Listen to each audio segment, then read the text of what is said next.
Jangan lupa like, share, dan subscribe. Halo teman-teman semua, balik lagi di channel Guru Kelas. Nah, dalam video kali ini Kak Ari akan membahas ya materi IPA kelas 8 di bab 1, yaitu gerak benda dan makhluk hidup di lingkungan sekitar. Ada di pelajaran IPA kelas 8 semester 1 kurikulum 2013. Lanjut saja kita simak.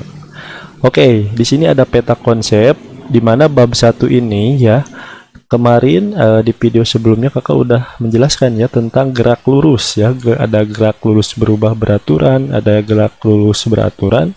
Nah, sekarang kita masuk ke gerak makhluk hidup ya. Gerak makhluk hidup ini ada beberapa ya, dimana sistem gerak ini dibagi menjadi satu, yaitu rangka ya. Yang kedua ada sendi, ketiga otot, dan gangguan pada sistem rangka. Nah, ini materi yang kita akan pelajari ya. Nah, tetapi di video kali ini kakak akan membahas dulu yang pertama ini ya, yaitu rangka atau yang sering kita dengar dengan sistem rangka. Lanjut. Nah, di mana rangka atau sistem rangka ya adalah sistem yang memiliki fungsi untuk menyimpan bahan mineral, tempat pembentukan sel darah, tempat melekatnya otot rangka, melindungi tubuh yang lunak, dan menunjang tubuh. Jadi udah tahu ya, jadi sistem rangka ini memiliki fungsi banyak sekali ya. Nah, terdiri atas tengkorak, tulang rusuk, tulang belakang, tulang rangka, penopang tulang bahu, rangka penopang tulang pinggul, tulang anggota badan atas dan bawah, dan tulang-tulang dalam tubuh membentuk sistem rangka. Jadi banyak sekali tulang ya. Nah, di sini apabila dihitung jumlah seluruh tulang tubuh manusia dewasa itu terdiri dari 206 tulang, di mana 206 tulang ini membentuk suatu sistem yang dinamakan sistem rangka. Nah, seperti itu ya adik-adik, teman-teman semua. Kita lanjut lagi ke slide selanjutnya. Di sini ada fungsi rangka ya, di mana secara umum ada 4 fungsi utama tulang bagi tubuh, yaitu sebagai berikut. Yang pertama, memberikan bentuk pada tubuh dan menopang tubuh kita. Jika kita tidak memiliki tulang, kita tidak bisa berjalan ya, karena fungsi tulang itu untuk menopang tubuh kita. Kemudian yang kedua ada melindungi organ dalam, misalnya tulang rusuk melindungi jantung dan paru-paru. Kemudian tulang tengkorak melindungi otak. Nah, inilah dia fungsinya ya, paling utama itu karena organ bagian dalam kita itu sangat rentan, maka harus dilindungi oleh tulang. Nah, di mana tulang ini sangat keras. Kemudian yang ketiga ada tempat menempelnya otot dan merupakan alat gerak aktif sehingga dapat menggerakkan tulang. Nah, inilah dia. Jadi otot-otot kita itu melekat ya pada tulang. Yang keempat, pada jenis tulang tertentu seperti tulang paha atau disebut dengan femur, tulang juga berfungsi sebagai tempat pembentukan sel darah. Nah, ini sangat penting ya, sel darah merah, sel darah putih ini tempat membentuknya ini sel darah gitu di tulang itu. Sel darah dibentuk di bagian sumsum tulang ya, yaitu jaringan lunak yang terdapat di bagian tengah tulang.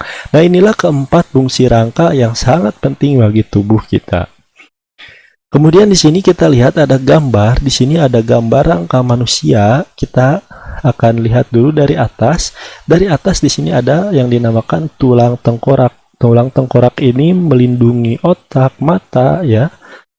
Nah, jadi otak kita itu terlindungi dari benturan karena adanya tulang gitu. Kemudian ada tulang selangka, kemudian tulang lengan atas atau yang disebut dengan humerus, kemudian ada tulang rusuk. Tulang rusuk ini sebagai pelindung organ dalam. Ada jantung, paru-paru ya. Kemudian ada tulang pengumpil atau radius, ada tulang hasta atau ulna ini di lengan. Kemudian ada tulang paha atau femur, tulang betis atau fibula, kemudian tulang kering atau tibia. Kemudian ada tulang ruas jari kaki disebut tulang falang, kemudian tulang lutut atau patella, Kemudian ada tulang dada atau disebut dengan sternum. Sternum ini penghubung atau di tengah-tengah tulang rusuk. Kemudian dari belakang di sini ada yang dinamakan tulang vertebrata nih. Tulang vertebrata ini di sini ya, di belakang ya. Kemudian ada tulang pinggul, ini tulang pinggul nih. Tulang pinggul ada 2. Kemudian ada tulang pergelangan tangan atau disebut karpal. Kemudian tulang telapak tangan metakarpal dan tulang ruas jari yaitu falang. Nah, ini beberapa tulang-tulang yang ada di tubuh manusia ya, sangat banyak sekali. Nah, di mana seluruh tulang ini membentuk tadi yaitu sistem rangka. Lanjut. Nah, di sini ada struktur tulang. Yang pertama ada tulang spons. Nah, di sini ada tulang spons ya, seperti spons berongga ya, di mana tulang spons ini mempunyai banyak ruang-ruang. Nah, ruang-ruang kecil terbuka yang membuat tulang menjadi ringan. Nah, inilah yang membuat tulang ini menjadi ringan ya. Jika padat, tulang itu sangat berat ya. Nah, jadi kita bisa bergerak dengan ringan karena adanya tulang spons ini. Kemudian yang kedua ada tulang kompak. Nih, tulang kompak di sini di atas tulang spons, di mana tulang kompak mengandung sel-sel tulang, pembuluh darah, zat kapur dan fosfor, serta serabut elastis maksudnya. Nah, di sini ada tulang kompak. Kemudian ada pembuluh darah di sini di tengah-tengah tulang ya, ketiga ini. Nah, pembuluh darah ini adalah tempat mengalirnya darah. Jadi darah ya, sel darah itu kan dibentuk di sumsum tulang. Nah, dialirkannya oleh pembuluh darah ke seluruh tubuh gitu. Kemudian yang ketiga keempat ada sumsum putih tulang. Nah, di sini juga tempat terjadinya pembentukan sel darah. Nah, di mana sumsum tulang ini merupakan jaringan berlemak, di mana tempat terbentuknya bisa sel-sel darah merah dan putih gitu, dan dialirkan oleh yang dinamakan pembuluh darah. Kemudian yang kelima ada yang dinamakan periosteum. Nah, periosteum ini merupakan membran penutup tulang. Jadi bagian terluar dari struktur tulang adalah periosteum. Nah, inilah kelima struktur yang harus kalian ketahui beserta fungsi-fungsinya. Kemudian bentuk tulang manusia ini dibedakan menjadi 4 ya. Di sini ada ini nih.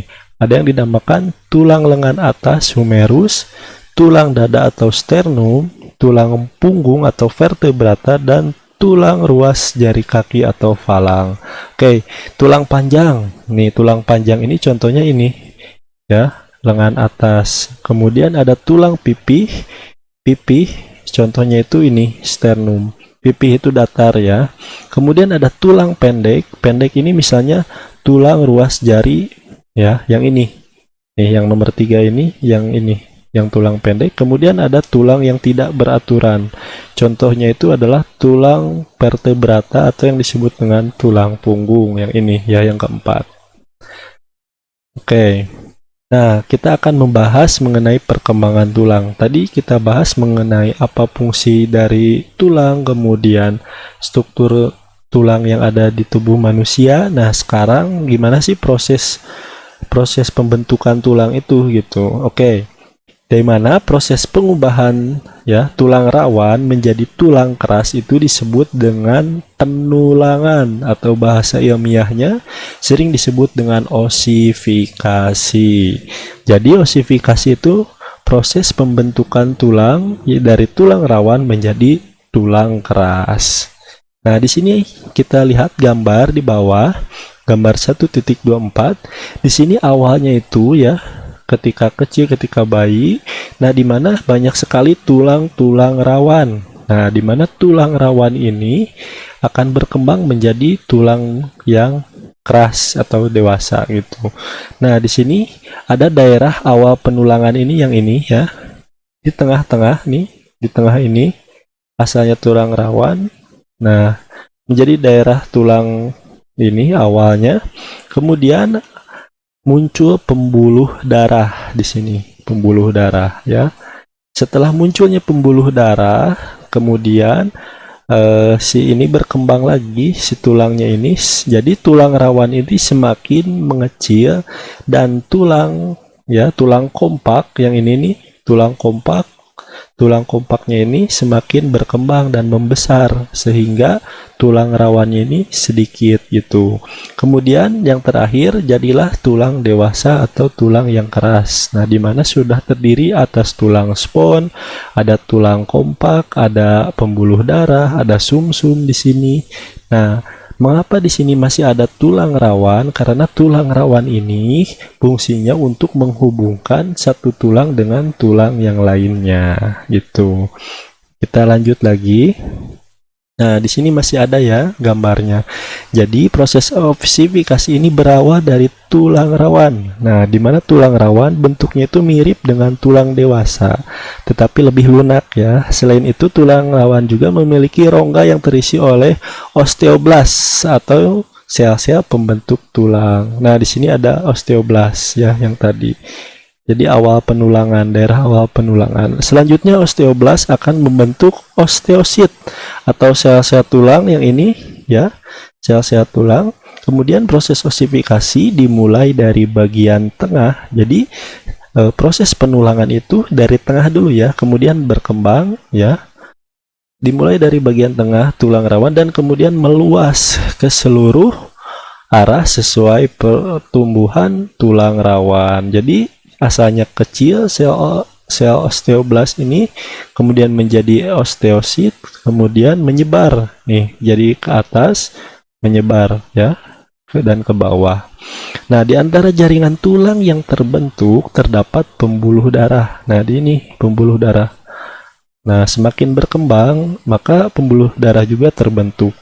Nah, pembuluh darah ini akan membawa mineral seperti kalsium. Nah, sehingga tulang yang terbentuk menjadi keras. Nah, makanya kalsium ya, kalsium itu sangat penting bagi tubuh kita. Jadi kita harus mencukupi kebutuhan kalsium kita, di mana tulang-tulang kita ini akan sehat gitu karena banyaknya kalsium. Kalsium ini adalah sebagai bahan makanan untuk proses pengerasan tulang gitu. Makanya kita harus banyak makanan yang mengandung kalsium.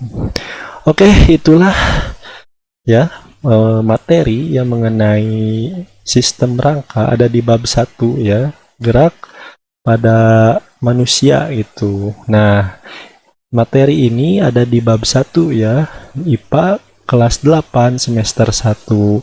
Oke, untuk selanjutnya kita akan membahas mengenai sendi dan otot. Terima kasih yang telah menonton video ini. Jangan lupa like, share, dan subscribe. Sampai jumpa di video selanjutnya.